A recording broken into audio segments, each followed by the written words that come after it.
Alright, today we're going to bring a square Ryobi, and this is a nice sander for long areas, and also not very detailed, but you can actually get some of the details with the corners. Alright, so we ended up buying this one because I do have a Black & Decker, but it's making a mess and it doesn't work no more, and you got to change the Velcro. This is replaceable. You can replace some of the padding, and of course they give you the plastic when you're not using it. You can always make sure that you lock it in place. It has a little lock in the bottom. They give you a couple of pads so you can start with. All right, and these are 220s, if you guys can see, and 80s. So just two of them to start with. This is to collect any kind of dust particles, and I'm going to show you the mess I have right now. This is the mess I have because of I have this Black & Decker. It's dead already. This whole thing's falling apart. I want to make sure that I capture some of the dust, and I don't want to go everywhere.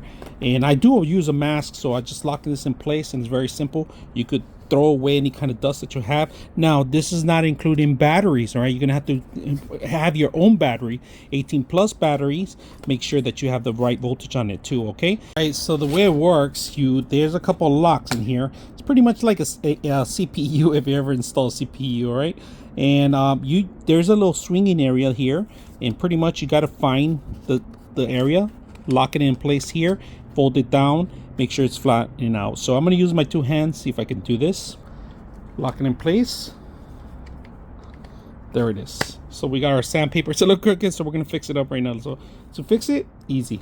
All right, we're going to try to get rid of these lines right here that you guys can see, some of the vein lines that are left behind from the actual putty. When you're going to sand, make sure you use protective gear. I use this great mask because it covers my face.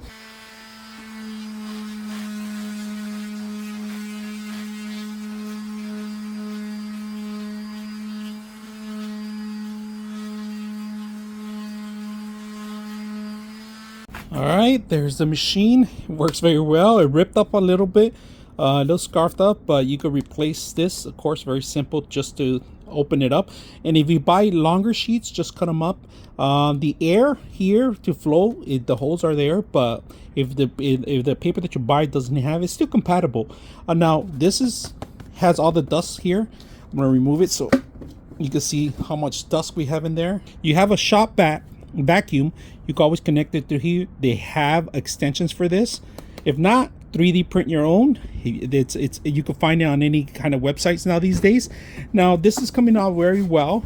I like how it is. Still needs a lot of work here and there, but very good, easy to use. I hope you guys enjoy the video.